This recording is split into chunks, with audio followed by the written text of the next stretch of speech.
It's the pre-party with J. Cal. We are professional wrestling. I'm building an alliance. You are tuned into the absolute top of the mountain, the ultimate professional wrestling. Alliance-wrestling.com. Up, everybody. This is the pre-party, a presentation of Alliance-wrestling.com, your number one source for news and information for the National Wrestling Alliance. My name is J. Cal, and I got some buddies already in the chat calling me out for clickbait. Hey, that's, Daddy needs a new pair of everything. So if we have to show, a little bit of Cody Rhodes to get people to watch this podcast, then by all means, we're going to put more Cody Rhodes into this podcast. We're going to have lots of Cody Rhodes. We're going to put nothing but Cody Rhodes. Cody Rhodes sells podcasts.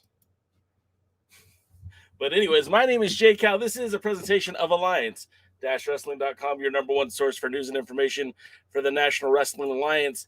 And today is a Power Tuesday. This is the hour before Power. Don't you know? I have some friends already here in the chat. We've got Willie and Heebs and Terry, and hopefully more of you are coming in soon. But we're here to talk NWA with you, the NWA fam, and we won't give you anything that we don't believe. We won't tell you anything that we don't buy into. This is the Alliance Blog YouTube channel, and we make sure we give it to you straight. And so, yeah, it's a fun day. It's Tuesday. Tuesday is Power Day, like we aforementioned. Some of the news coming out of the last week. First and foremost, let's talk about that NWA Junior Heavyweight Tournament because we have some new names there in the tournament. Some names have advanced. If you look at the graphic here, Hawx Aerie, who recently tweeted that he just wants to wrestle, he'll be squaring off against the victor of the father-son match, Luke Hawk. And of course, Colby Corino advancing against C.W. Anderson, and Davari defeating Jace Bay over the weekend on NWA USA, advancing and getting into his spot. So we know that Homicide will be in the four-way matchup to determine the new NWA World Junior Heavyweight Champion, and it looks like he will face off between the winner of Hawx Aerie and Luke Hawk. Colby Corino will face either Kerry Morton or Jamie Stanley. That winner will advance. Davari will face off against the victor of Darius Lockhart and Sal Renaro, and of course, they will all join Homicide in that fatal four-way elimination match. I don't even know exactly for sure what that title match is going to be. It hasn't quite been announced yet, but it looks like it's going to be like a four-way match to determine the champion. And I know, in my personal belief, the four-way isn't the best way to crown a new champion, but I think that's what we're going to get. I do thank you guys for being here. Dave Scooby's in the house. Lamb is in the house. Lamb says the finals will be a four-way. Yeah, Lamb, that's what it looks like. It's not my particular favorite either. It just looks like that's what they're going with in this in regards to this tournament.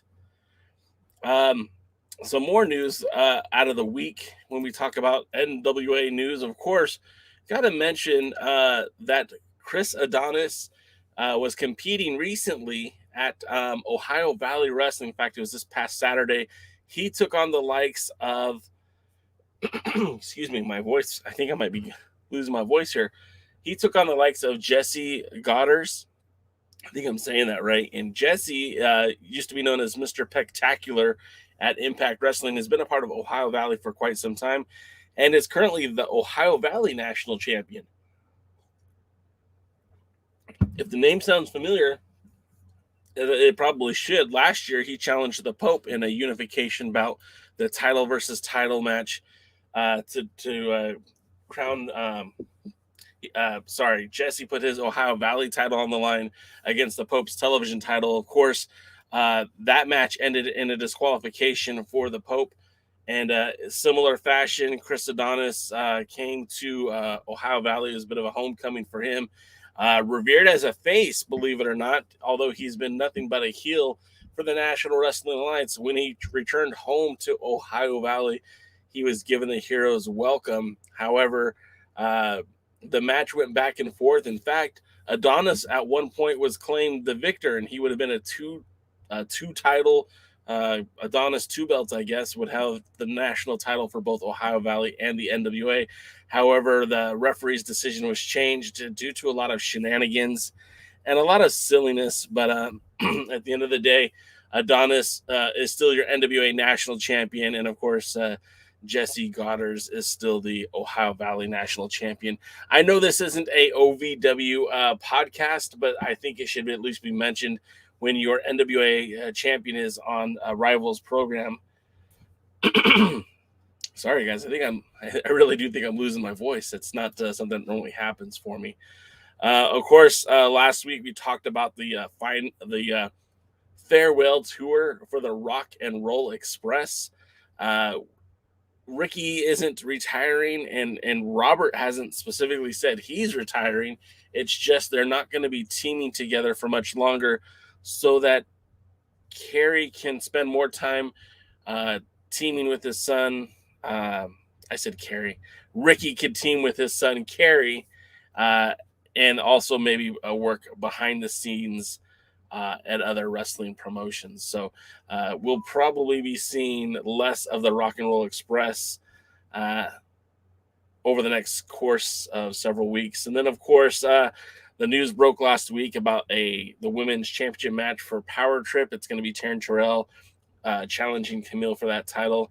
It's a bit of a head scratcher considering that Kamille has been a very dominant champion, and Taryn Terrell has not accumulated a lot of wins while being a part of the NWA. Now, I know historically she is a knockouts champion in the past, but that hasn't really been anything relevant in the last few years, and especially when it comes to the NWA.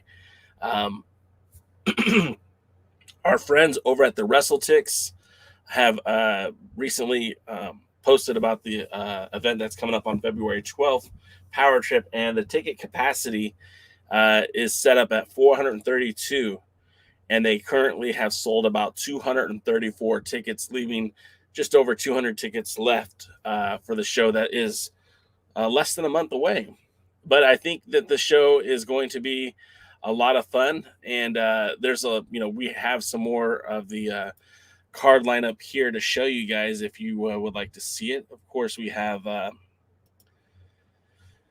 the aforementioned Kamille versus Taryn Terrell, but also another ladies match, and I think this one might even be a lot more interesting. We're going to have Chelsea Green and Kylie Ray squaring off in the ring, and to me, this is very interesting for multiple reasons. One, Kylie Ray over the last several weeks has been pushed more as a tag team wrestler as opposed to a singles competitor. But furthermore, Chelsea Green, who has been working with Ring of Honor, has been working with Impact, has been working with the NWA, is making a return to the NWA. And that's a matchup that I wasn't sure we were going to see Chelsea Green back in the NWA. And if Chelsea Green's going to be at POWERRR Trip, then I bet you there's a good chance Matt Cordona is there as well.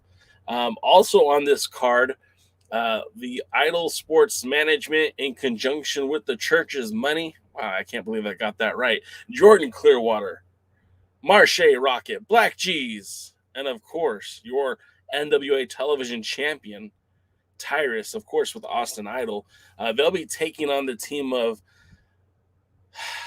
Scion, teaming with Mims, Rush Freeman, and Alex Taylor. Now, if you guys have been watching the NWA for long, Rush Freeman is the tag team partner with Captain Yuma as the Ill Begotten Sons.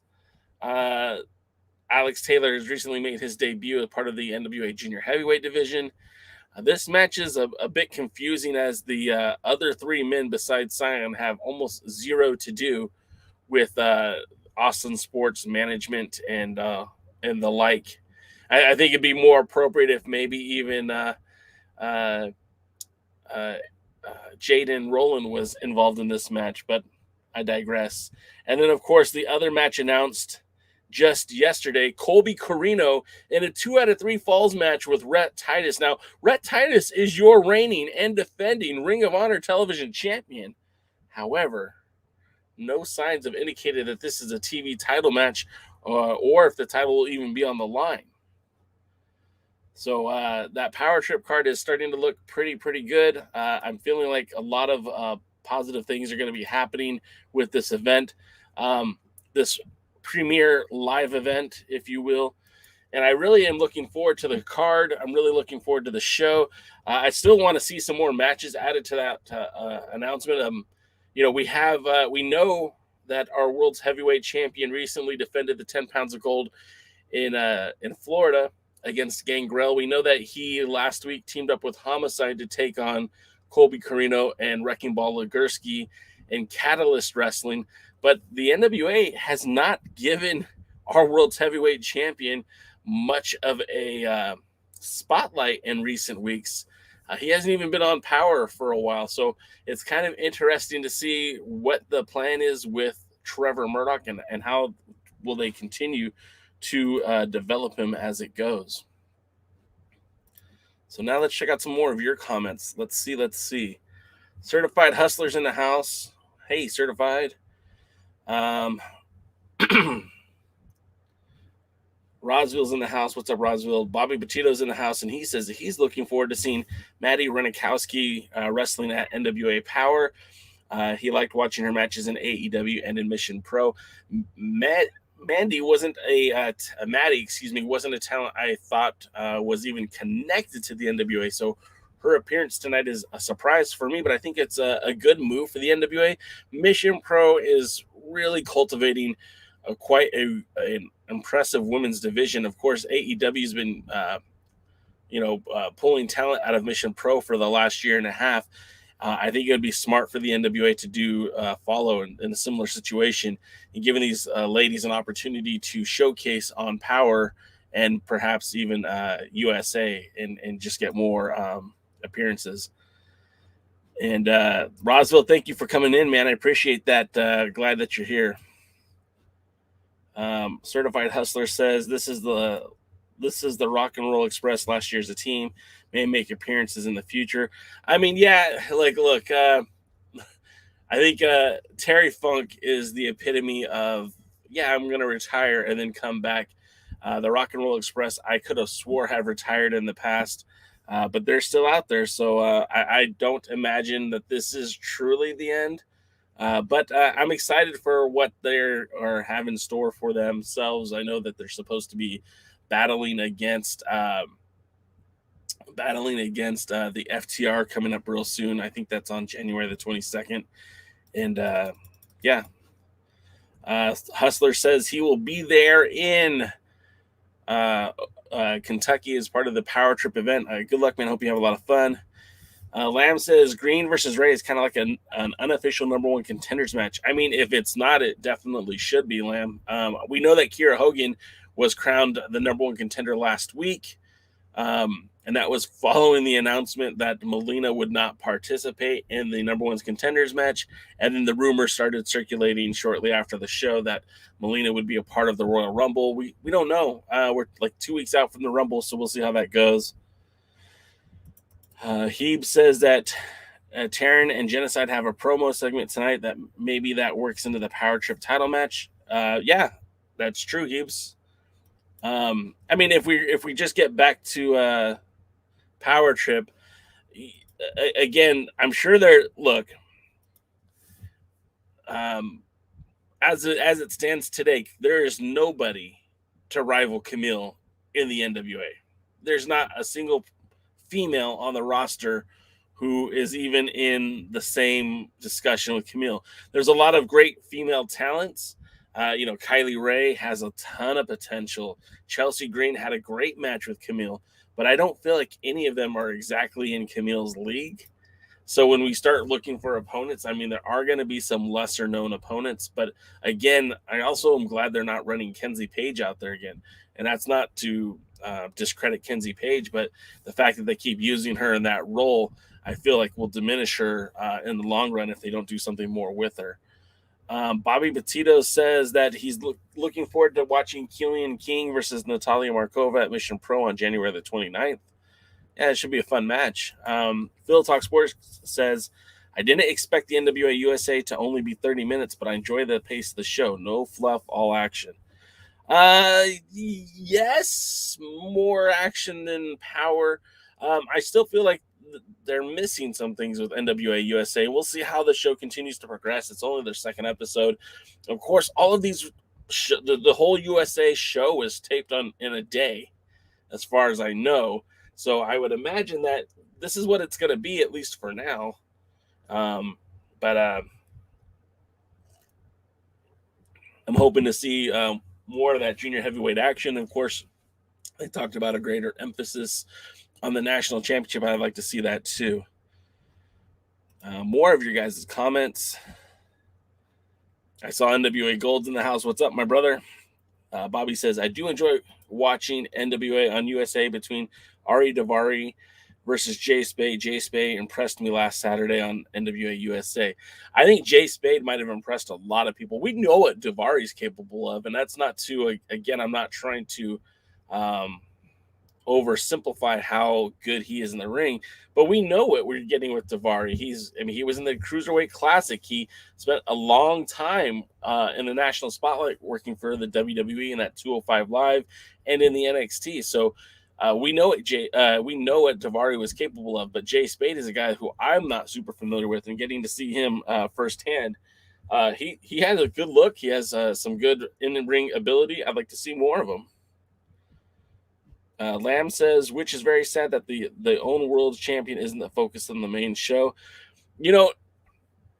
Lamb, I will say this. When Nick Aldis was world's heavyweight champion, we got a lot of Nick Aldis and not a lot of wrestling. And I always felt like that was not the correct way to go. But I also feel like we aren't getting enough of Trevor Murdoch.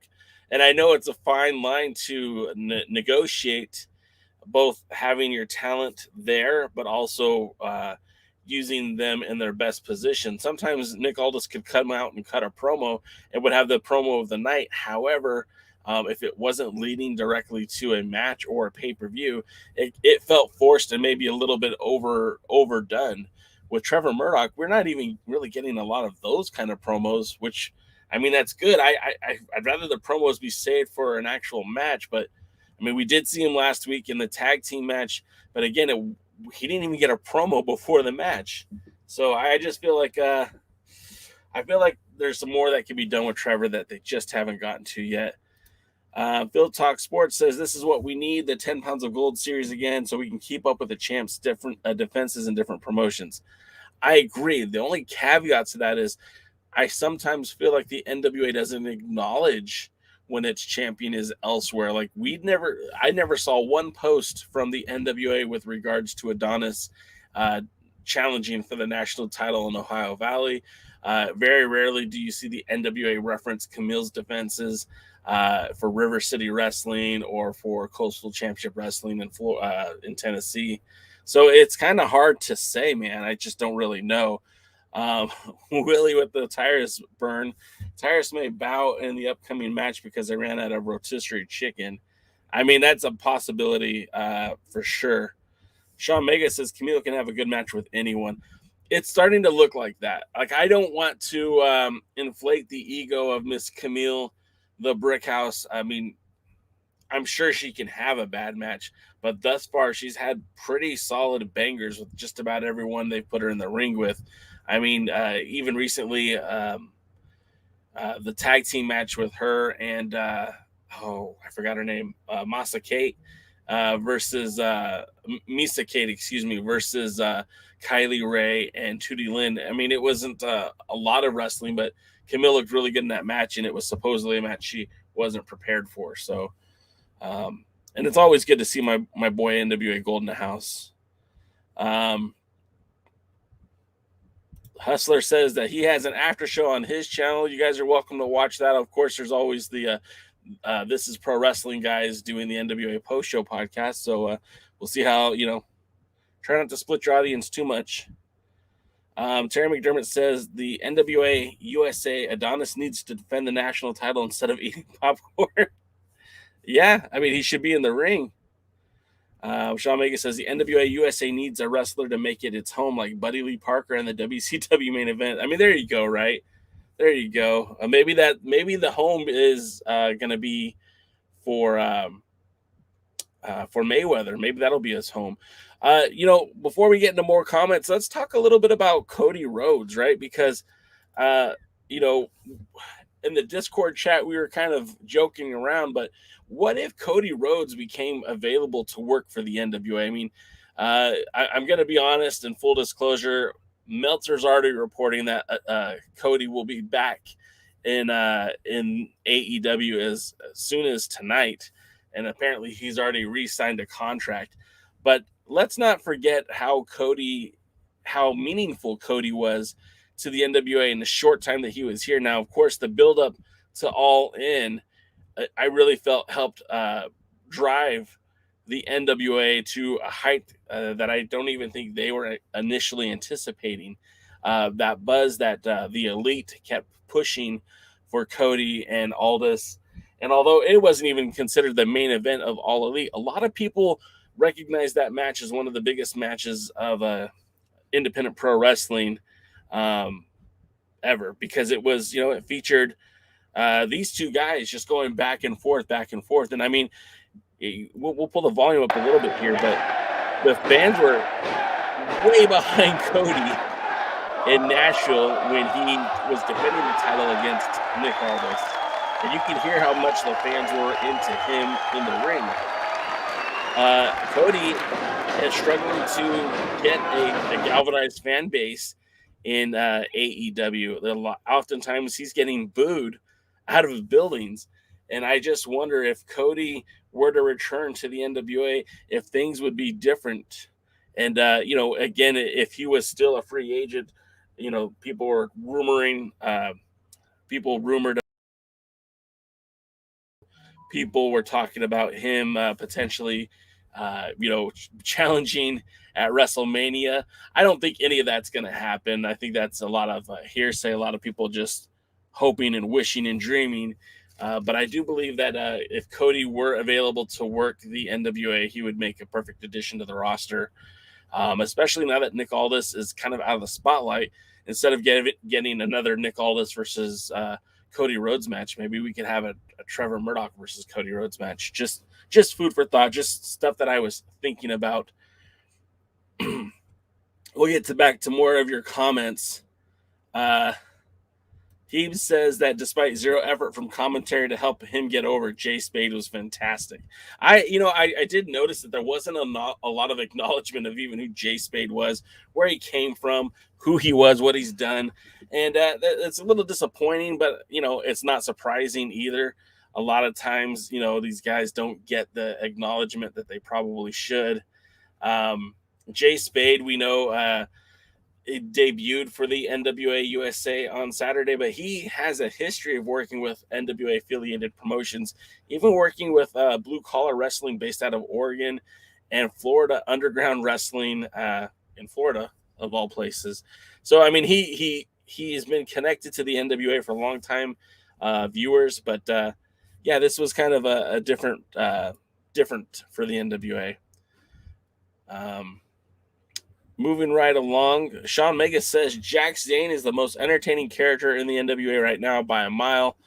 I don't disagree with that. We talked about this on the not the pre-party, but the Alliance Guys podcast. What are they going to do with Jax?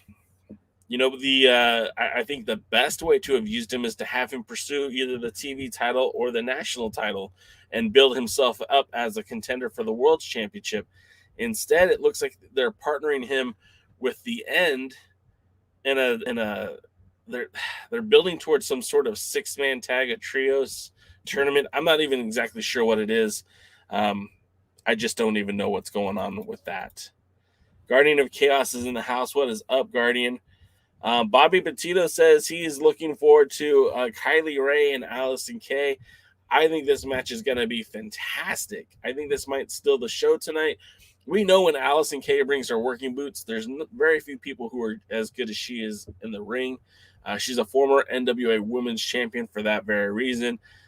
She won the title in a decision match when Jazz vacated the belt. She wrestled former champion Santana Garrett, won the match, went on to have a few defenses before Thunder Rosa took that title from her. I would love to see Allysin Kay in both roles as a tag team in Hex, but also as a potential challenger for the Women's World Championship. We never got an Allysin Kay versus Kamille match. And if you're looking to build up another competitor for Kamille in that women's division, Allysin Kay would be a perfect example. NWA Gold has put it out there. Hey, everybody, remember to hit the like and share some so that JC can grow that fan base. Takes 2 seconds. Yeah, guys, I do appreciate the likes, the follows, the subscriptions, all that good stuff. Sharing the content's also great. If you guys enjoy the show, put it out there. We have a community. We're trying to grow this community. I see other groups out there doing the same thing. We can build this community and grow it. Sorry, I'm running out of breath. Dave Scooby says, would love to see a 60 to 90 hype video telling us about some of the newer talents on NWA POWERRR and NWA USA. I think you meant 60 to 90 second video, like a minute to minute and a half. Yeah, I mean, anything that they could do to help punctuate who these talents are. It's I do feel a bit like they just throw the names out there and either you know them or you don't. And I feel like they do themselves a disservice when they do things like this. Lamb says, or at least small video promos like Ring of Honor did to hype up matches and wrestlers and all that good stuff. Yeah. Oh, Dave Scooby says the Beard Trio is on Monday nights now. Okay, that's great. I'm glad to hear it. So that's cool for you, Mr. Hustler. I hope you get a good following tonight. Willie Bowen says we need a new NWA TV champion. I don't disagree with you there. Bobby Petito says he's looking forward to watching Renegade Twins versus Kelsey Reagan and Viva Van in Mission Pro. Viva Van's everywhere lately, it seems.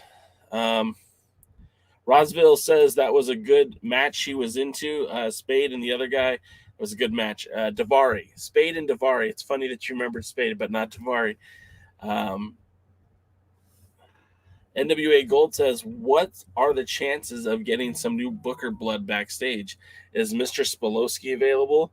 And I'm not entirely sure. I'm getting something on my phone here that I need to I want to confirm if this is actual or not.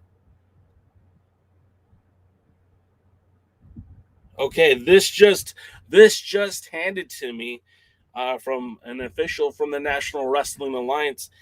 Tonight, due to technical difficulties, Fight is not able to air on Power at 6:05.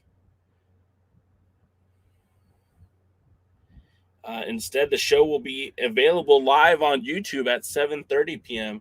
It will only be available live on YouTube, and then it's replay at normal time on Friday. So this is kind of a bummer, but if you're a fan of the NWA, plan accordingly. 7:30 Eastern on YouTube, youtube.com/the NWA. We'll put it here in the comment section just so you guys can find it very easily. Very easy. Yeah, so that's a bummer. If you were planning to watch on Fight, not so much.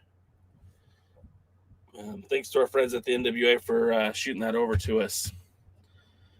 Back to your comment, NWA Gold. Gabe Spolowski would be a welcome addition as far as I'm concerned, but at the same time, you do have to understand that this is Billy's baby, and I'm not sure what his long-term booking plans are, but as of right now, I think he's holding the pencil, and as long as he's got the pencil, we're going to continue to see the show in similar fashion. Bobby Petito says more Victor Benjamin in the NWA. I don't disagree with that either. I think Victor Benjamin could be certainly a breath of fresh air in the NWA, both in the junior heavyweight division or whatever they plan to use him for. Willie Bowen says that we need a replacement in the commentary booth. Tony Schiavone, Scott Hudson, and Mike Tenay should be in the commentator's booth. Schiavone just re-signed with AEW, so I don't think you'll see him anytime soon. Bobby Petito says that he'd like to see Taylor Rust in the NWA. I would too, but I don't know where he's going to be long term. And then Lamb is saying interesting. I think that's with regards to the NWA appearing on YouTube this evening. Heeb says he fully expects the clickbait Cal to re-air in 2 hours. I mean, we might just do that. I don't know. We'll see. Sean Mega says, wow, NXT versus NWA. They're going head-to-head tonight. Studio Television 2.0 versus Power. Let's do it. Let's go. That just means I can talk longer tonight, guys. I'm just responding to this text message that I just received.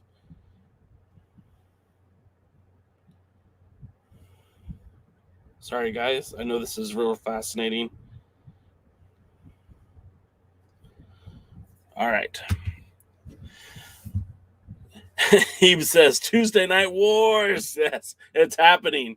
And when 2.0 loses this time, Vince can fire himself. Lamb says 2.0 has Walter versus Roderick Strong tonight, so that's going to be a banger. Yeah, folks are definitely going to have to choose, especially because Power is only going to be available when it airs. After it airs, it's not going to be available until Friday at its normal viewing time. So the NWA forcing you to pick and choose tonight, my friends. But Willie is predicting the NWA's victory over the WWE tonight. I'm not sure if I'm as confident, but stranger things have happened. And of course, this is a good show tonight. We haven't even really got to the show, but tonight's show is going to be, in my opinion, a pretty good one. Real quick, though, I did want to point something out to you guys. That, he says Tyrus is greater than Walter. Bobby Petito says he'd like to see Kamille versus Allysin Kay for the Burke, and I think I'd agree with that one too. But we are in the pursuit of 1,000 subscribers on this channel, and this title right here, this trophy, this symbol of excellence, the NWA Crown Championship held by legendary professional wrestlers like Dory Funk Jr. and Gene Kininsky and even Harley Race, all held this legendary championship belt. And this title, this replica of that grand championship, could be yours. This belt could be yours if we hit 1,000 subscribers right here on this YouTube channel. Our pal NWA Gold said earlier, hey, subscribe. It helps grow the channel. But if you subscribe, you're basically getting yourself an entry into the lottery for that title. Once we hit 1,000 subscribers, we're going through the subscription list, and everyone who's subscribed will be put into a drawing. And the winner of that drawing will get that title belt. We're also going to hand out a few other things, some T-shirts, some action figures. We'll do a big show once we hit 1,000 subscribers, but we got to get there first. So hopefully the show gets better and better for you guys, and hope you guys continue to check us out every Tuesday at 5 p.m. Eastern, 2 o'clock Pacific. For those of you just tuning in, Fiona, how you doing? The NWA Power will not air live tonight on Fight due to technical difficulties, but will air on YouTube at 7:30 Eastern on YouTube, and it will only be live during the show. After the show, it will be taken down and not seen again until Friday in its normal viewing time for the NWA. So make sure you get there at 7:30, youtube.com/the NWA. But let's get to the show, right? Let's get to the show that we're going to watch tonight, because it's a pretty solid show, like I said. Of course, there wouldn't be a episode of Power if we didn't have some time with May Valentine, and she's going to have a word with Kamille and Kiera Hogan. I hope this is setting up for the next pay-per-view, not the premiere live event, but the next pay-per-view, which I'm hoping is going to be the Crockett Cup. Hopefully we get some breaking news on when that event will take place. But Kiera Hogan, winning the #1 contendership last week, now has an opportunity to challenge for Kamille. I'm sure we're going to see those plans get set up here real soon. Also tonight, we're going to have Taryn Terrell try to reconcile Team Taryn Terrell. I know that's the name we gave him here on this show, but Genocide and Paola Blaze certainly haven't been on the same page as of late. And Genocide's going to, Taryn Terrell's going to effort to see if we can reunite these ladies and get them back on the same page. But in terms of entering action, we have some pretty good matches set up too. We've got the Ill Begotten returning to NWA Power to take on the Dirty Sexy Boys. Now, we saw the Dirty Sexy Boys last week defeat the Rude Dudes. So having the Ill Begotten step up to the plate, they're certainly padding those numbers for the DSBs to make their case to either challenge for the tag titles or perhaps maybe to get some better positioning in the Crockett Cup when that does get announced. Of course, new to the NWA, Madi Wrenkowski, who I know a lot of our viewers are familiar with Mission Pro. She's making her NWA Power debut, taking on the legend Melina. Now, last week we heard from Melina, and she specifically said that she felt that she should forever be the #1 contender for the Burke, and that she should have that position readily available to her because of who she is and what she's accomplished in this business. Madi Wrenkowski has done nothing but thrive in Mission Pro and AEW, so we'll see what happens next. Glad to see some new blood in the NWA Women's Division, and you hear nothing but positive things about Madi, so we're looking to see her debut. And, of course, the match that I think is going to steal the show tonight, Allysin Kay, Kylie Ray, two ladies who can go there in the ring. I think this is going to be a lot of fun. Pinky's out, right? Allysin Kay, one half of Team Hex, the NWA Women's Tag Team Champions. Kylie Ray, who does team with Tootie Lynn Ramsey, has been in the ring with Allysin Kay, but this is their first time one-on-one match in the National Wrestling Alliance. And I'm looking forward to this one as well. I really feel like tonight is going to be a good night for wrestling. Make sure you get there early, right? Make sure you get there 7:30 on YouTube to get these matches. Of course, that's 4:30 here Pacific time. International fans, I'm sorry, I don't know the time differences. Getting back to more of your comments, Willie says that Kamille versus Taya Valkyrie. I think that'd be a great matchup. Taya Valkyrie, as of right now, is a free agent, and I believe there's nothing preventing her from making that match happen. So maybe it would happen. Lamb says that he thinks the match between Kamille and Kiera Hogan will happen at Superpower instead of a pay-per-view. That would be interesting, too. I mean, we are due for a Superpower pretty soon. That would be a fun match. You're probably right, Lamb. And then Lamb with the dirty dango, Susan. That Susan, what did she do anyways? He says that he thinks that Madi upsets Melina and hopefully a heel turn for Melina. I mean, she's been borderline heel since her entire run with the NWA. Let's look at Melina's short-term career in the National Wrestling Alliance. When she debuted in 2019, she was more of a mentor, a valet, a manager, if you will, for Marty Bell and Thunder Rosa, brought them into the fold. And shortly after Thunder Rosa became champion, it felt like there was some jealousy brewing between Melina and Thunder Rosa. They were supposed to have a match. The match never happened. I believe Melina bailed on the match early, so it was I think Thunder Rosa won by countout officially, but the match itself didn't really play out.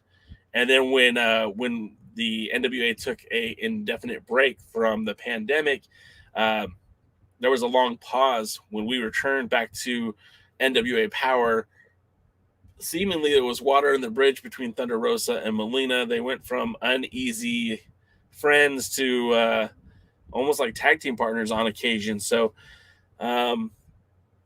Melina's trajectory had changed from manager to wrestler, and at this point was now working more as a baby face. Now she's still rough and violent in the ring, but her style was more indicative to get a positive reaction from the fans.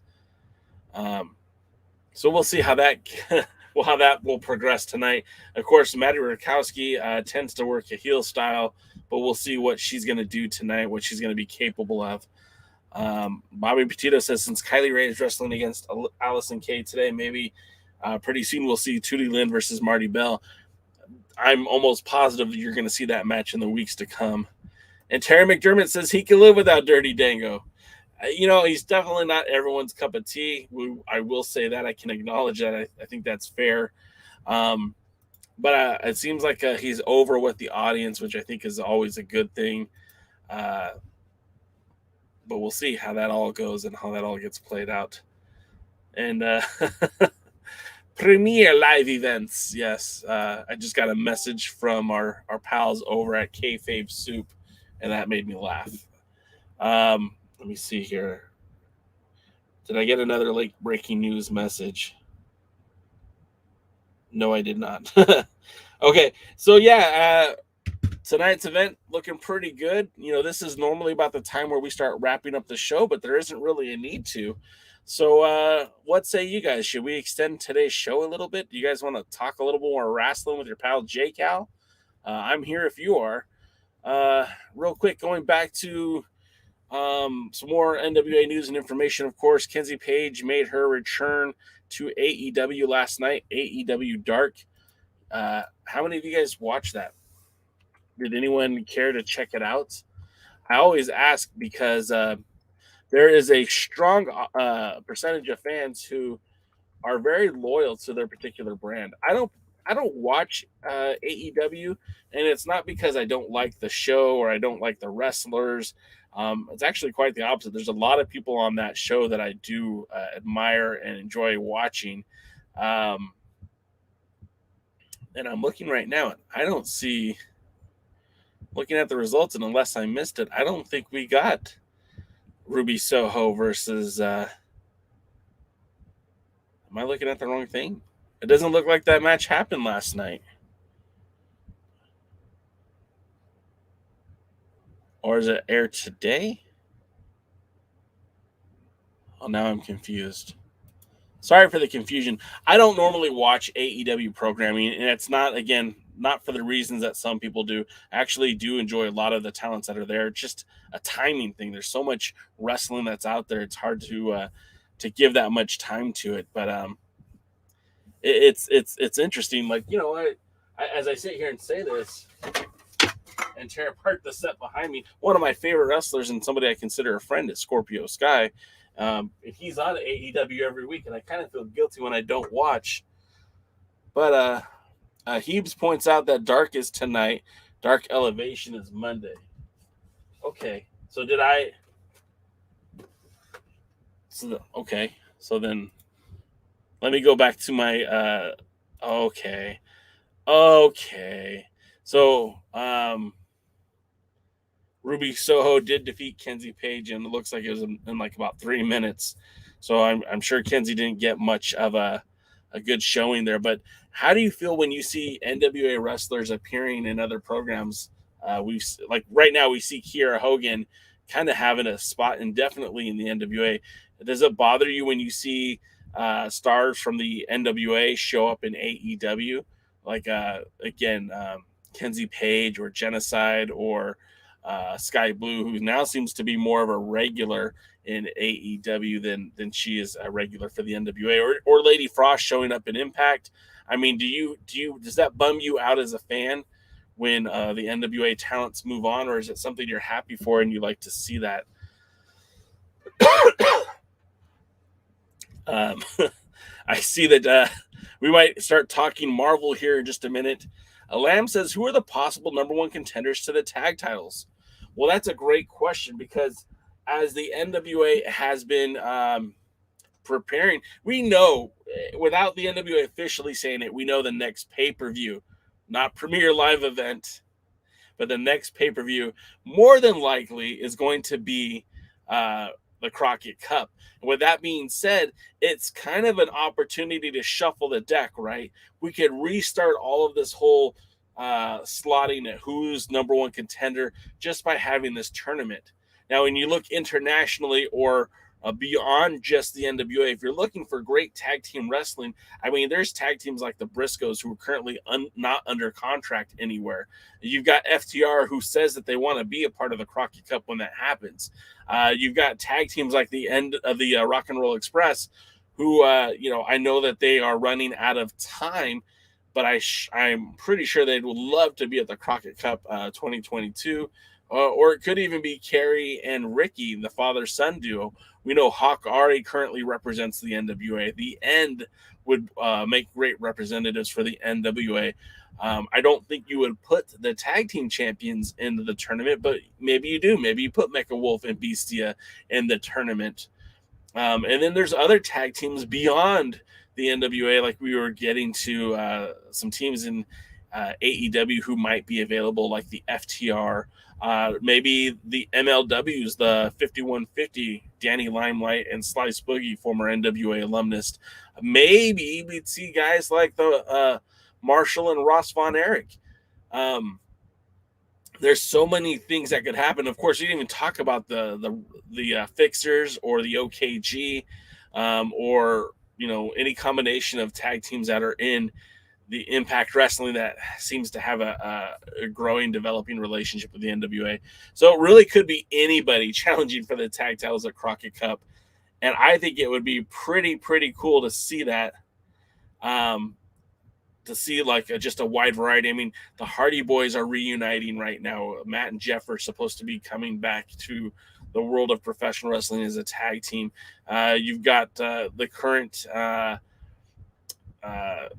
tag team champions in AEW, Luchasaurus and Jungle Boy. I mean, there's still the Young Bucks. There's so many different tag teams out there that if the NWA really were to go all in this Crockett Cup, and the pun is intended, that if they had some sort of working relationship with AEW that they could use against, I think it would be pretty cool. So when it comes to the number one contenders for the tag titles, the simple thought is you have guys like Hawx Aerie, who I know they lost to Hawx Aerie lost to the End. The End lost to La Rebellion. So I'm assuming that you make the case that Hawx Aerie could be in line. So far, they're undefeated in the NWA, and that would be the British Invasion with Nick Aldis and Doug Williams.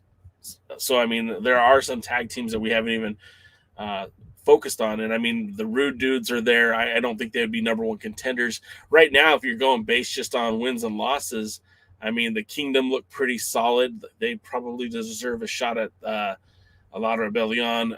But if Dirty Sexy Boys keep winning matches, I think you can make a case for them. So there's a lot of ways to go. Getting back to what you guys were talking about with the NWA and seeing talents appear in other programs, Willie says it gives the NWA more exposure. I think I have to agree with you there. Terry says it's good advertising and people have to earn a living. 100%. I do agree with you on that one too, Terry. DKM, our good pal DKM, who joins us every Thursday night when we do the Power recap. By the way, if you guys are just now tuning in, NWA Power will not air in its normally scheduled time tonight on Fight TV. There was a technical difficulties, and fans of the NWA should tune in to YouTube tonight, 7:30 Eastern, 4:30 Pacific, to check out POWERRR and all of its glory on YouTube. And you will only be able to watch it in its initial run at that 7:30 start, because after the show airs, it's going to be hidden until Friday in its normal viewing time.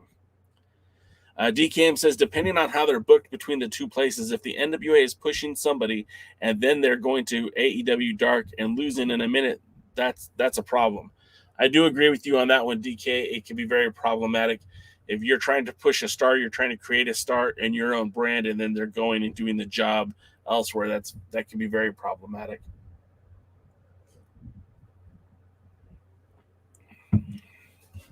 More of your comments. Lamb says, I think it's dumb if a fan is upset about a wrestler being on another program. It is a good advertisement for the other promotion and a bigger chance for the talent to become a bigger deal. I do agree with that too. I think and I do agree with what Heebs just said, and I'll post that up too. I support the wrestlers first, getting that bag, and brand loyalty second. It's almost the opposite of professional sports. When you talk about baseball, I mean, I'm a huge baseball fan, and most fans that I know are fans of teams, not players. But it's almost the exact opposite in pro wrestling, where we're going to follow our favorite wrestler to wherever they go, from the indies to the big times.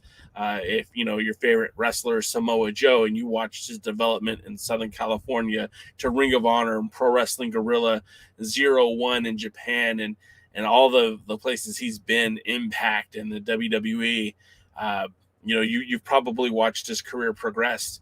And, if Joe ends up going to AEW, I'm sure there's a large segment of WWE fans that'll tune in just to see Samoa Joe, and vice versa. There's a lot of talents similar to that. So we'll see how that goes. Bobby Petito says he likes to watch Jasmine Allure matches on Mission Pro Wrestling, and he'd like to see her get an opportunity to wrestle in the NWA. I really do believe Mission Pro is doing such a great job of funneling good talent into San Antonio, into Mission Pro, into Buda, Texas, right? That I think they're going to start becoming an even bigger entity than we know it as. And, for years you had Dave Prazerek's Shimmer, and then there's Shine, and of course there's a lot of other women wrestling promotions out there. But Mission Pro is really putting that emphasis on like that women-created pro wrestling. And I think this, what we'll see more with Mission Pro as it continues to grow and evolve, is that it will work with promotions like AEW or Impact or the NWA and get its talents even more spotlight. I think that's definitely commendable. For the tag teams that I didn't list for the Crockett Cup, Willie Bowen has the Bodega, 5150. Come on, that's about the same thing. Reno Scum, the Midnight Heat, and the British Invasion. And we did mention the British Invasion, but yeah, I agree with you, Willie. That'd be interesting. Donald Montgomery, I don't think you're. I don't know what that's all about. Heeb says that Josh Woods, current Ring of Honor Pure Champion, was doing the job on Dark recently, and it depends on how important building their own brand is. I've heard rumors about when Ring of Honor comes back that Pure title will be abandoned yet again, but all matches will be competed under that Pure style of wrestling, and that will be how Ring of Honor differentiates itself from other promotions. I don't hate that idea, but I agree that it could certainly hurt if you're putting a lot of your eggs in one basket. Bobby Petito says he'd like to see the women's tag team Crockett Cup showcase Blonde Force Trauma and the Sea Stars and Forces of Nature and Renegade Twins and Catalina Perez and Lexi Gomez. The problem with that is there has been no formal announcement just yet on the inclusion of a female Crockett Cup. Although that's not a bad idea. Maybe that's something that gets reserved for Empower next year, having a women's tournament, or I guess that would be this year if they end up doing that again. Hopefully we'll see that. Heeb says that Mission Pro seems like the top fed displayed on the Title Match Network. A lot of eyeballs. Yeah, I'm not super familiar with Title Match Network, but I know that Mission Pro definitely gets a lot of attention, whether it be from their enigmatic. Whoa, try not to use words you don't know how to pronounce. From Thunder Rosa, who's just one of the best wrestlers in the world today. And I said wrestlers, not female wrestlers, just wrestlers today. She creates this energy. If you've never seen Thunder Rosa live, which I'm sure everyone here has, you would notice that she just has a certain charm to her that she gets people behind her. And she's very much still a part of Mission Pro. And they use talents like Holidead and La Rosa Negra and a lot of other talents who otherwise haven't been showcased. And by, again, having this all filter into one spot, I really feel like Mission Pro has a lot to help booster their brand. I do see some people coming in. Our pal Rick just popped in. Just a heads up, we got this earlier confirmed from us by an official from the National Wrestling Alliance that tonight's show on Fight will be, it won't air. There was some sort of technical snafu. They will not be airing tonight on Power at their normal time of 6:05. It'll be available on YouTube at 7:30 Eastern, and that'll be available for the time that it's on, and then we'll go dark and be made available again on Friday. I don't know if that means that eventually that the program will be back up on Fight, but as of right now, it is not going to be there tonight. Bobby Bettino says Vert Vixen from Mission Pro Wrestling was wrestled Impact last week against Masha Slamovich. Masha Slamovich, we saw her at Empower. Wishing her nothing but the best as she embarks in her journey in Impact Wrestling. And her and Lady Frost both feel like it's things are starting to look good. Heeb says that Dirt Sheet Gary is reporting that he forgot to send the tape in. Whew. I certainly hope that's not the truth, Gary, because we love you, man. We don't want you to lose your job. Let's see. I'm just going to Twitter real quick to confirm what was said. Yes, it is being pointed out that the NWA is breaking news. We've just discovered that due to technical difficulties, Power will not air on the usual scheduled 6:05 slot. So, yeah. All right. Back to the show. Hisa's in the house. What's up, Hisa? Glad you're here, man. Always appreciate you being here. And Terry, I don't know if you got it worked out from last week, but you did have to cancel your membership for Fight in order to resubscribe under the annual plan. I'm doing the same thing. My pass actually expires tomorrow, so I'll be re-upping my my deal with Fight this, I guess, tomorrow. Heebs points out that Impact has been awesome recently. Charlie Haas had a match with Josh Alexander this week. Yeah, I heard about the match. And kudos to Josh Alexander. I don't know if you guys heard this, but Josh Alexander made his debut at Terminus. Now, that's the promotion that's being put on by Jonathan Gresham. Well, I just totally blanked on his name. Jonathan Gresham is the Ring of Honor world champion, the fighting defending, has defended the title on Impact, will be defended the title at Terminus, and apparently he'll be set to face I believe Santana at the next Terminus event. But Josh Alexander was there to challenge against who many regard to be the best wrestler in the world right now, Jonathan Gresham.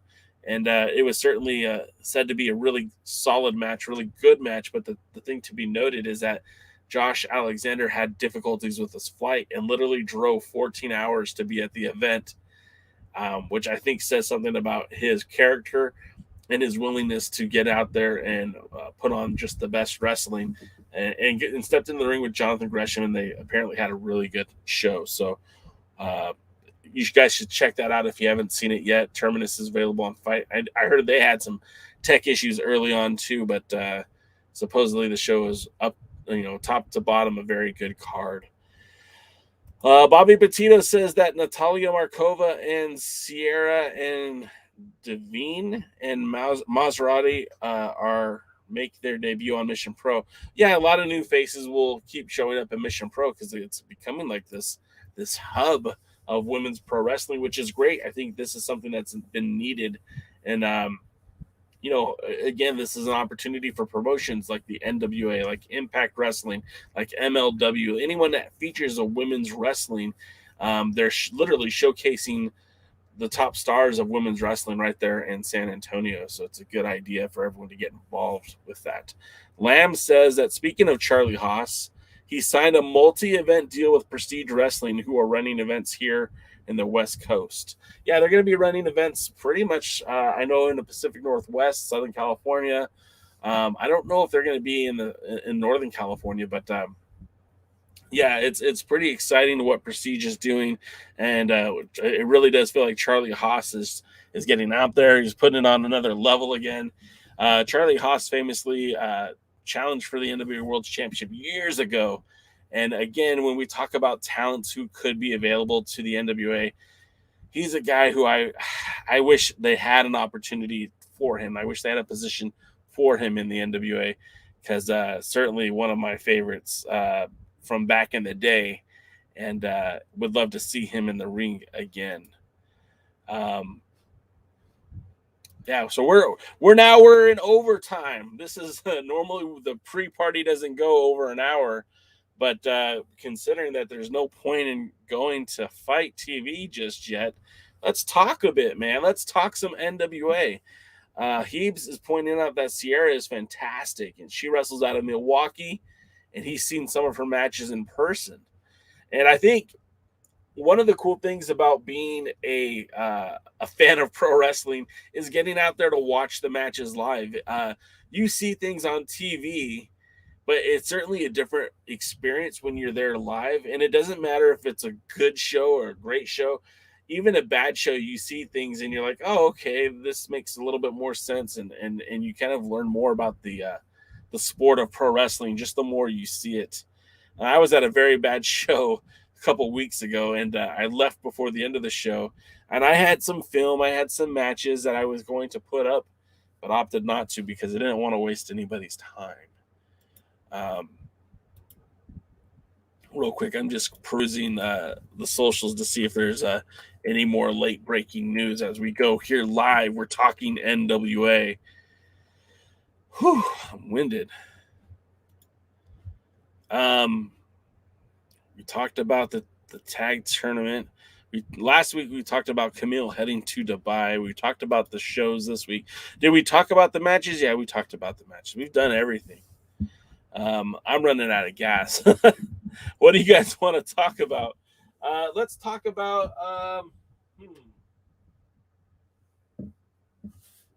I don't know. I guess we'll call that a day, guys, because I'm just not sure what else to talk about. Oh, well, Dave Scooby's giving us some topics. Darren McDermott says that the indie show he went to on Saturday was great, and it was in the middle of nowhere. That's some of the best wrestling is when you can get out there in the middle of nowhere. A lot of times that the fan base is underserved, so when a good wrestling promotion comes out to an area and they bring quality talents, I think I saw the photo you posted, Terry, and I think it was I want to say it was Cassidy Riley. No, not Cassidy Riley. It'll come to me later, of course. Tim Storm was there, and yeah, it looked like a fun show. Dave Scooby says, would an Extreme Horseman stable work in the NWA? Pat Kenny is there as a manager. C.W. Anderson and Colby Carino. All you need is a good tag team. I mean, a good tag team is certainly would certainly make the stable better, but I mean, you kind of have that worked in with the fixers, right? Jay Bradley and Wrecking Ball Legursky is part of Colby Carino's the Cult of Carino, I feel like you have an opportunity to grow something with that. And throwing C.W. Anderson in there wouldn't necessarily be a bad thing. But I don't know how Pat Kenny fits into it, because as of late, he really hasn't taken an on-screen role. You've seen him very rarely, mostly just to chastise Nick Aldis at the pay-per-view. But I wouldn't be against it, Dave. I wouldn't be against them doing something different and something that ties to the past. So that would be fun. Bobby Petito says Jordan Grace will wrestle against Kiera Hogan at Terminus, and Diamante will wrestle against Jaina Kai at Terminus. Sounds good to me. The first time I saw Kiera Hogan, she was teaming in a match with Diamante versus Miranda Alays. I don't think I'm saying that right. It was an intergender match at Bar Wrestling. And it was not – I'm not a huge intergender fan. I think when it's a pure wrestling match and you have two athletes who are capable of similar destruction in the ring, then I'm okay with it. But typically I don't like to see smaller wrestlers wrestle bigger wrestlers anyways, regardless of the gender. But that was the first time I saw Kiera Hogan, and I thought, wow, she's – really good in the ring.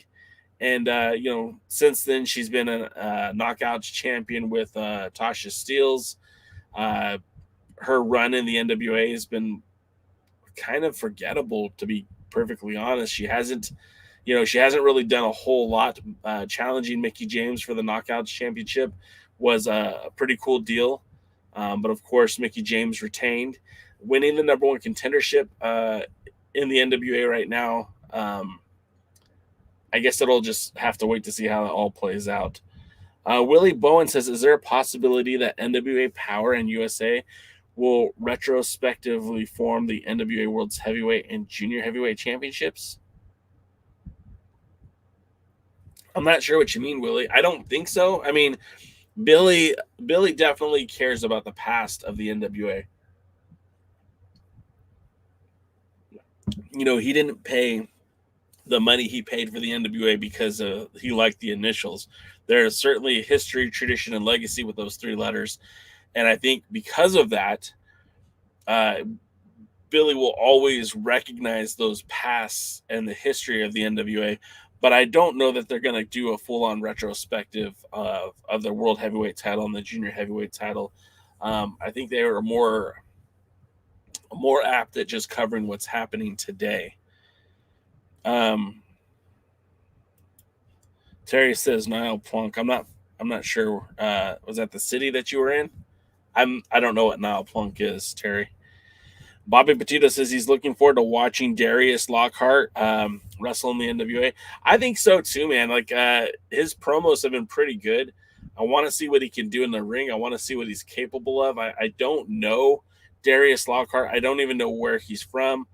And the minimal amount of research I've done, I know that he thinks that there's a problem with the NWA and he can fix it. And I'm interested to see how he can go about doing that. He says that Hogan and Steelz tagged for like a year, and since they split, it almost seems like Hogan is the Jannetty and Steelz is the Michaels. Well, I know Steelz won the ladies X division match, right? The Ultimate X at Hard. Was it Hard Times? No, that's the NWA. At whatever the last Impact pay-per-view was. So thank you, Terry. Niles Plunk was the photo of the wrestler I saw. Okay. So yeah, going back to Tasha Steelz, she's certainly found a way to become viable for Impact. And we knew she was talented when she appeared for the NWA back at the first Hard Times. She looked like she was going to kind of solidify herself into that women's division. And then before we know it, she was signing with Impact Wrestling. So that was kind of brought a little bit back to the past. And yes, I saw that, he said, and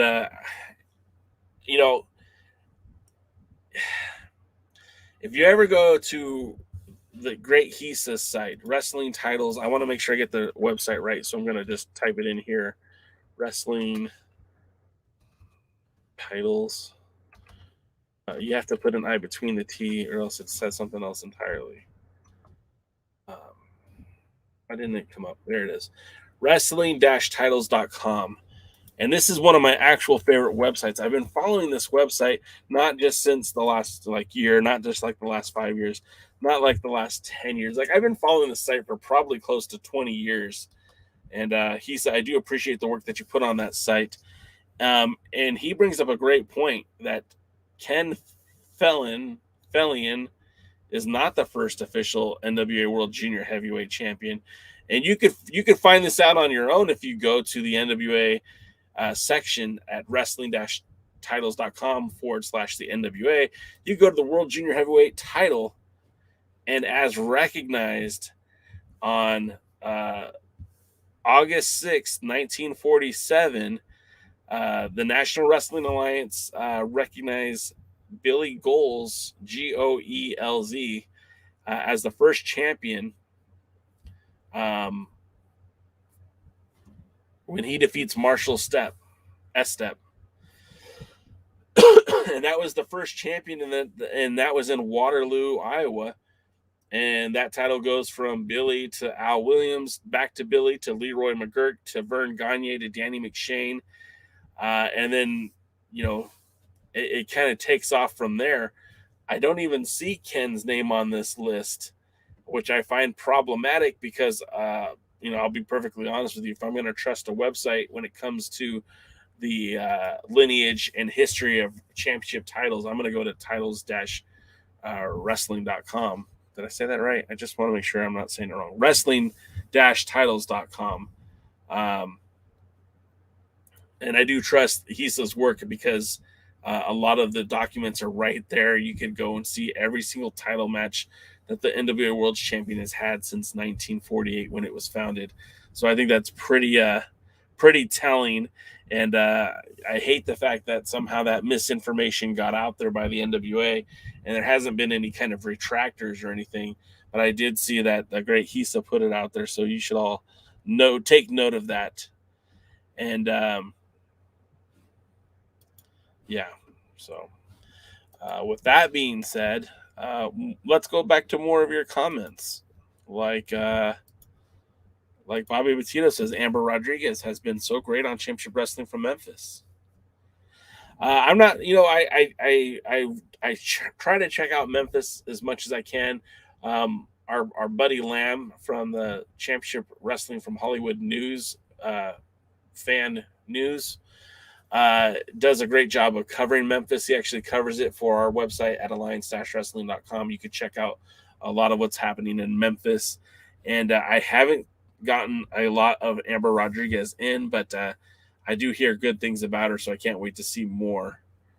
And then Hisa pointed out there that Fenelon was the champion before the NWA was founded. So that there you go.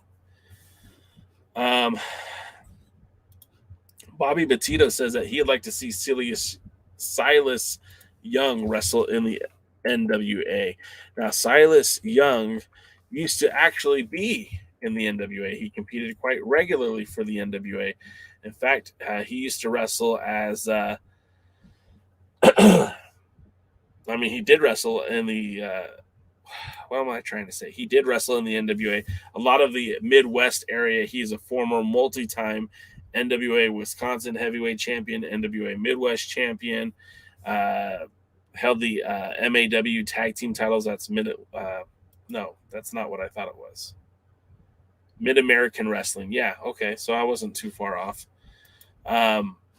So he did wrestle a lot in the NWA, and Silas Young would be a welcomed addition, I think, to the show. I would love to see him back on the roster. But I'm not holding my breath for that either. That's the thing with a lot of these folks who are working for Ring of Honor or, who were recently released by the WWE.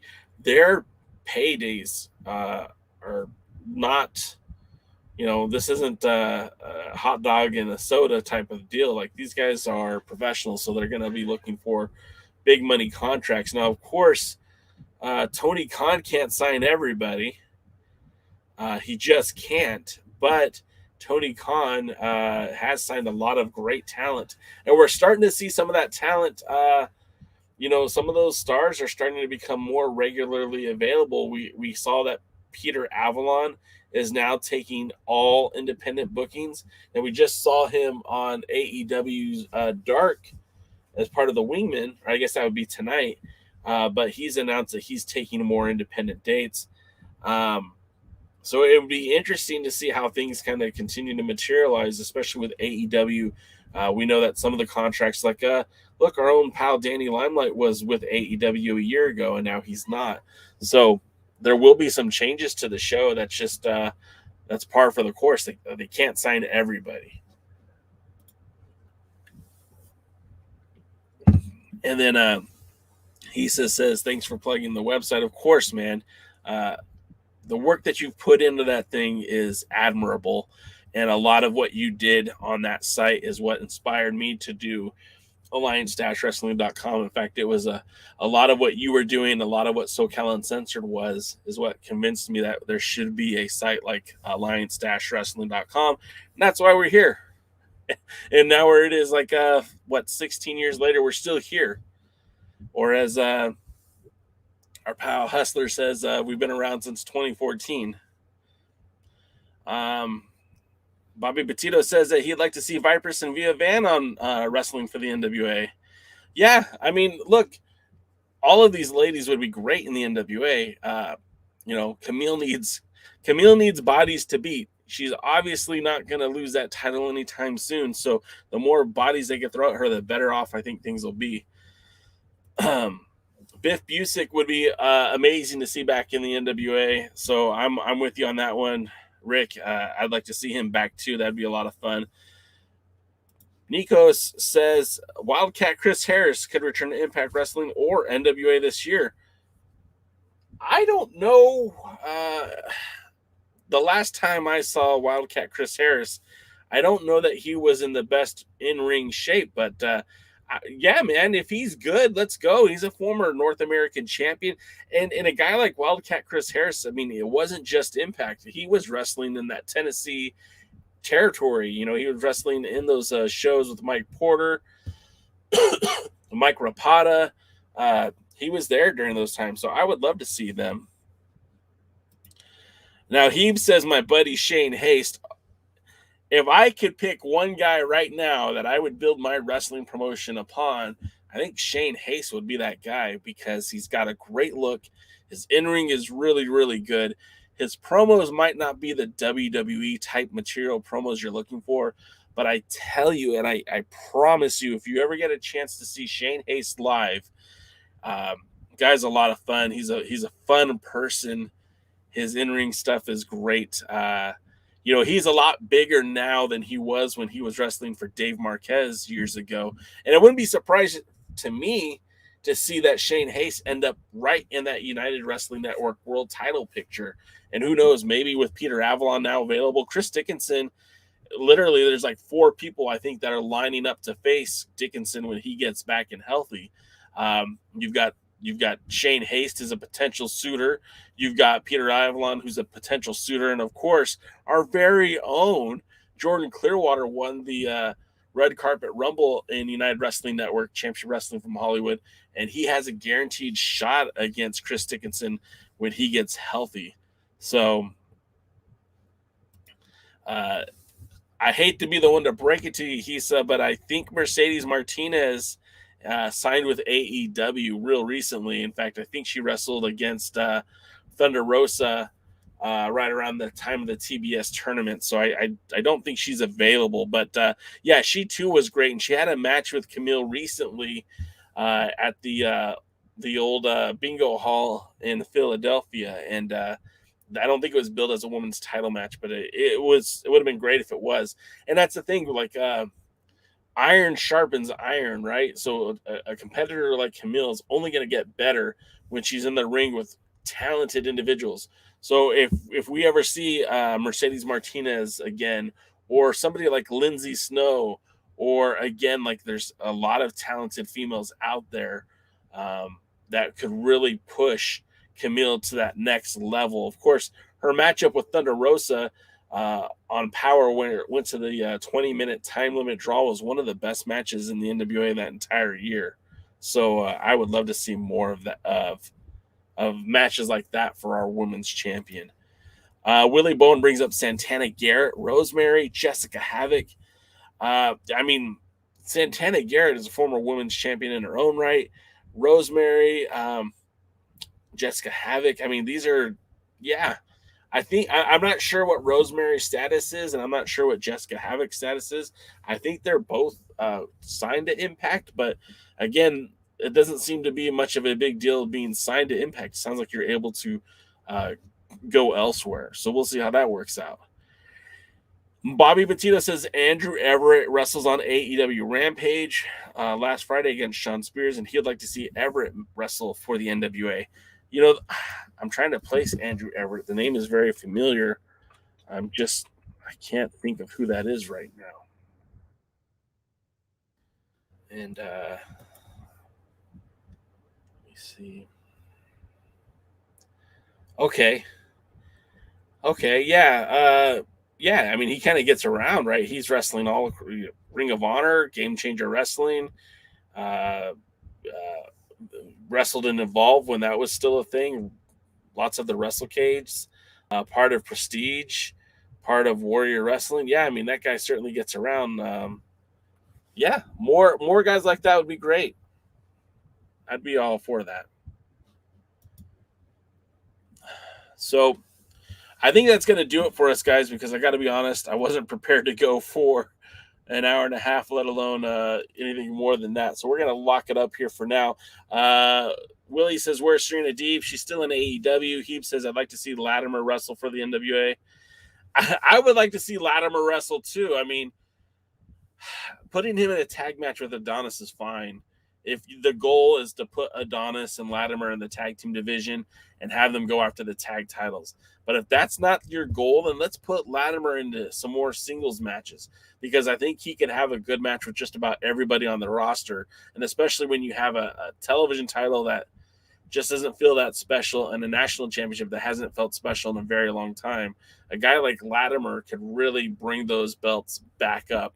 And I know it was kind of, if you guys watched our buddies over at This Is Pro Wrestling do the NWA Weekly show that they're doing for the National Wrestling Alliance, I believe there's some news going to be coming soon that Latimer and Nick Aldis will be wrestling in some sort of I Quit match.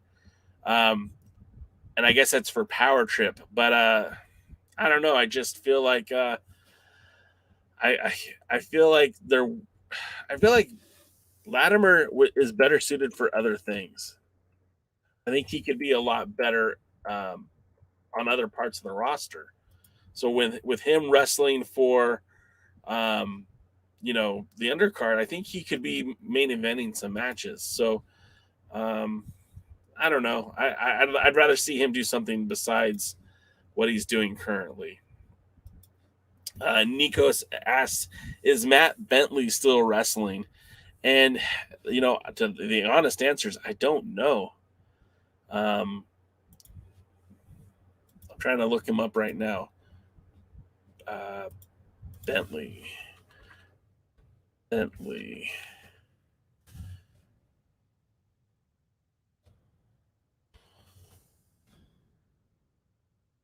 So Matt Bentley, based in Clinton, Iowa. His last match was in 2015, at least according to Cage Match. So I would say he's probably not wrestling, but I wouldn't be surprised if he jumped back into it at some point. It seems like most wrestlers never genuinely retire. Dave Scooby just said Latimer put out a challenge to Aldis, and Heebs was mentioning that too. Hopefully the I Quit match happens and then he goes over. I just felt like they, at Hard Times too, that was such a weird booking decision that you have this heat with Aldis and Latimer, and instead of this being a fight, they try to make it into a wrestling match, which it should have been a fight, right? If you pile drove me into a ladder and tried to put me out of wrestling and talked crap about me to my son, then I'm going to come out there, and do my best to end you. And they turned it into a wrestling match, and then it didn't even have like a screwy finish. It just felt like that was a mistake. Dave Scooby says, Fight TV has POWERRR listed for tomorrow night at 6:05. That'd be great because I know a lot of people don't watch it live. I normally will watch it the following day just so I can get a good idea of what happened and spend some time with it to take notes and everything. So we'll see. Bobby Batito says one of wrestlers from Shane Taylor's promotions, Khan, is wrestling tonight on AEW against Adam Cole. And yeah, he'll also be at River City Wrestling next week too. Willie Bone wants to know where the Koloff dynasty is. When I was in Atlanta for Hollywood, when I was in Atlanta for the United Wrestling Network Atlanta tapings, one of the Koloffs was there, and I can't remember which one. But he was there. He was part of the first match. And I'm going to pull up Koloff Dynasty right now in Cage Match and see if I can even find it. And they're still wrestling for Doc Gallows wrestling promotion, the Lariato Pro. They're still around. They're just not really wrestling very actively. We've also been going through a pandemic too, so it's kind of easy to believe that there isn't a lot of Koloff matches out there. And then Heap says, maybe with all this YouTube push putting your best match up out there, Latimer Aldis is a really good plan. Booking be damned. Yeah, look, those two could have a hell of a match.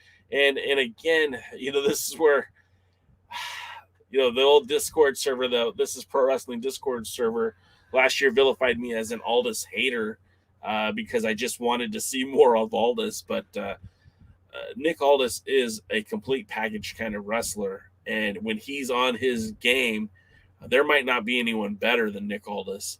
With that being said, Tom Latimer might be better than Nick Aldis. Like, it is a dream bout. And what we got at Hard Times 2, I felt was very disappointing. I felt like it was very, it let me down. I wanted to see more out of Aldis. I wanted to see an angrier Aldis. I wanted to see a more desperate Aldis. I wanted to see an Aldis who was looking for revenge, and he was just looking for the W. They didn't put that killer instinct on Aldis, and I don't know if that was his choice or their choice, but I felt like that was a mistake. And of course, Latimer should be out there trying to end Aldis because he wants what Aldis has. He wants that number one spot. So there's a way to do this where it makes so much sense, but they just didn't get there. The storytelling at Hard Times 2 in that matchup wasn't where it needed to be. And again, I don't know. Do you blame the talent, or do you blame the bookers? Do you blame the agents? I don't know. But I think at this point, if you're Nick Aldis, you should have enough stroke to say, hey, I don't like the way this match is going to go. I don't think it makes sense. My character shouldn't be winning in a match where we're trying to get Latimer over. At least that's, maybe that's not what they're trying to do. Maybe I'm the one that's wrong here, but I definitely felt like that wasn't the way to go.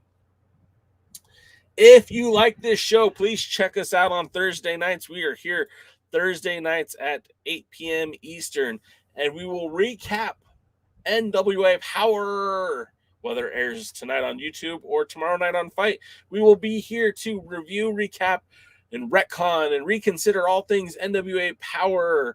I'm usually joined by my pals, DKM, the former World Junior Heavyweight Champion Kevin Frazier, so make sure you're here for that. We might have Jaden back with us. I'm not sure if he's going to be here or not. And then, of course, please visit alliance-wrestling.com, your number one source for news and information for the National Wrestling Alliance. In the last week, I've posted at least one article a day with all things regarding the NWA or the United Wrestling Network, including but not limited to Nyla Rose coming to the United Wrestling Network. I previewed the main event for Catalyst Wrestling, which featured NWA Power Stars Colby Corino and Wrecking Ball Legursky challenging Trevor Murdoch and Homicide. We did a preview of the Grind City Rumble. We've updated you on the NWA World Junior Heavyweight Tournament.